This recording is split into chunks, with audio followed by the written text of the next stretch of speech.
Oh boy, oh boy. It is the world famous Jiggy Jaguar radio broadcast. My thanks to the author of Beyond Bitcoin. Also, my thanks to Mr. Jerry Bostic earlier. I didn't tease him about being Mr. Bombastic. I'll do that in person. Welcome back to the big broadcast. It is the Sunday radio program, RadioZenu.com, at least till the end of the year.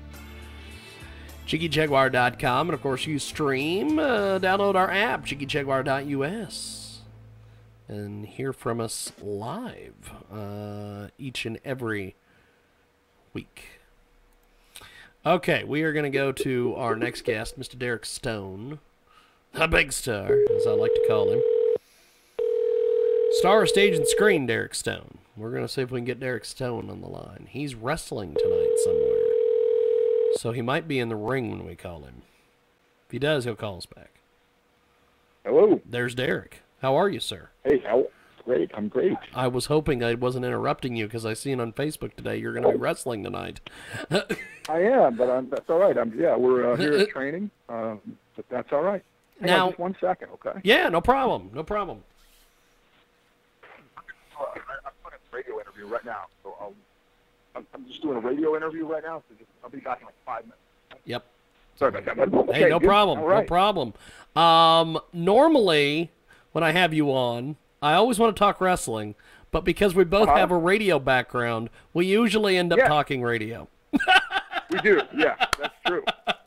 Now, I want to get your thoughts on this thing that happened today. The Federal Communications Commission has taken away the main studio rule.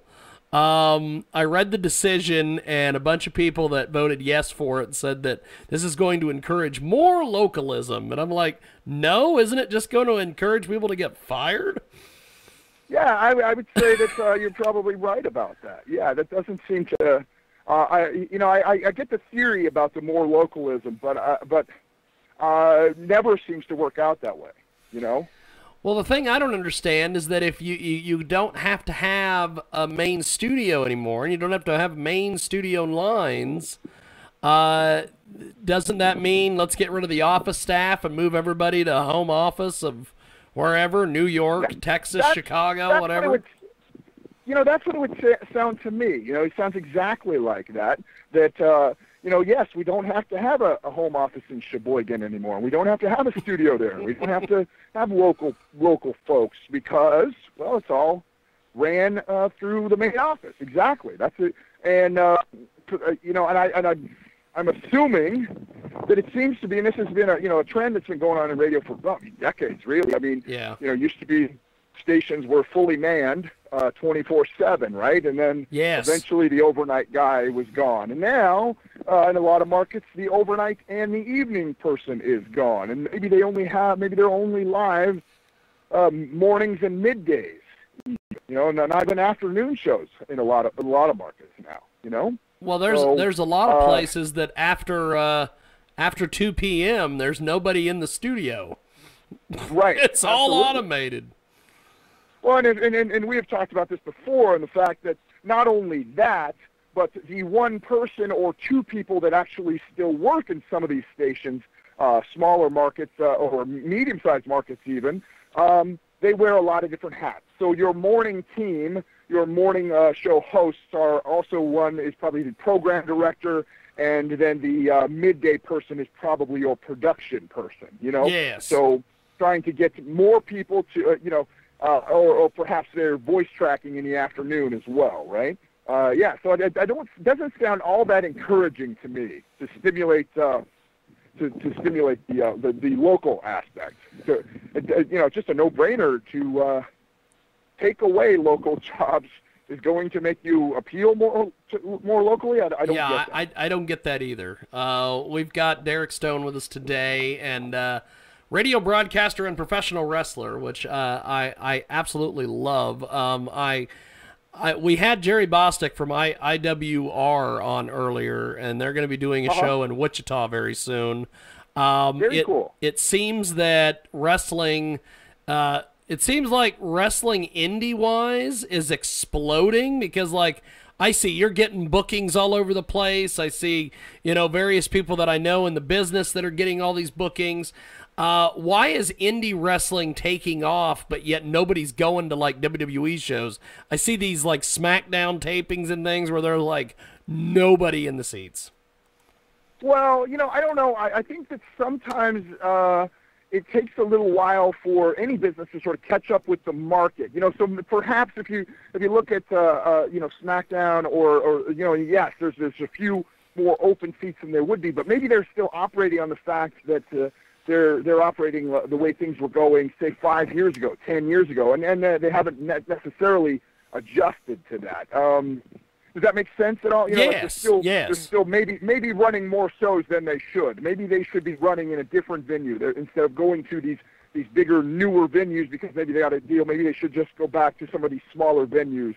I don't know. It's hard to say. There's always so many things that go into promoting. Well, yeah. Especially when you have television. But I can't say this as far as indie wrestling goes. And let's just even take just the state of, say, Kansas, for example. Yes.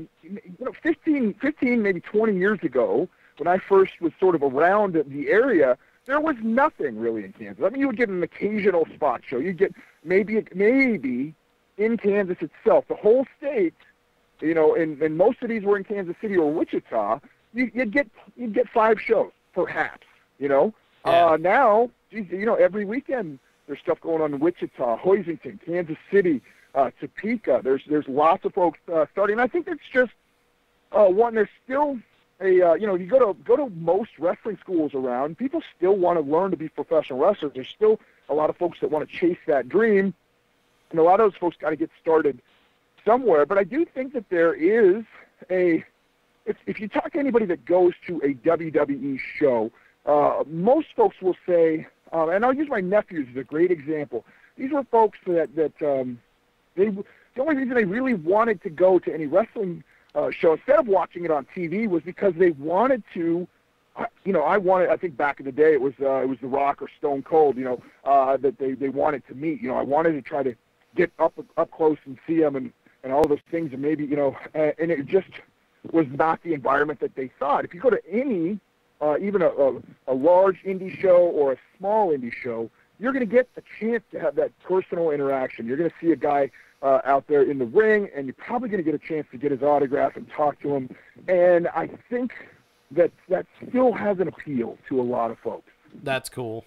Well, we got Derek Stone with us today. I hope that's it anyway. I should say I hope that's what it is, Now, before I let you go, my friend, I've got one more kind of question, little topic with you. Okay. You and I talk about this all the time. I'm always asking you for advice on things, and I appreciate all the help that you give me because you have just taken my powerlifting game to things I would have never thought I could do 5 years ago. I'm doing now. That's fantastic. When you talk about wrestling and way back in the day, like you were saying, there's Rock and Austin and everybody wanted to meet them. Why is it that all these guys nowadays look like powerlifters and bodybuilders when back in the day they really didn't really look like The Rock? The Rock now looks like 4 of the old Rock had no muscle mass, and new Rock has got all this mass. I wouldn't say that. I wouldn't say that was ever true. He was always a big guy. Always. It's not as cut up. I get what you're saying. Yeah. But I mean, like Braun Strowman used to be a strong man. Why is it that the physiques have kind of changed over the years? What have you seen? I don't know if you look at the society in general, how people look. That just big kind of there's a great old saying in the business that it was you talk about the wrestling business, it's an upper body business, right? So all it really meant is that you had to have big arms and chest, and that if you had a big gut, it didn't really matter as long as you looked like you were a guy that could do pretty well in an arm wrestling contest or do pretty well in a bar fight. You probably could make a decent living. It's not really that way anymore. You have plus, guys nowadays, I mean, or you look at a guy like a Finn Balor or AJ Styles, guys like that. You can't do the things that those guys can do if you're 250, 260 pounds. That just isn't the case. And you know what I mean? Even if you're a fantastic athlete, AJ Styles is probably 190, I would say. Something like that. Maybe not even that big. It's just the style of things that are kind of in vogue right now. You don't see the great big guys. And in fact, like a guy like Braun Strowman, if you look at him from when he first showed up to the way he looks now, look how more streamlined he is. Yes. And cut up than he was. And 15, 20 years ago, he would have been encouraged to get bigger, not to get more cut up. Yeah. Well, if that makes any sense. Oh yeah, it does. It does, brother. Well, I know that you're busy and you're training, getting ready for tonight.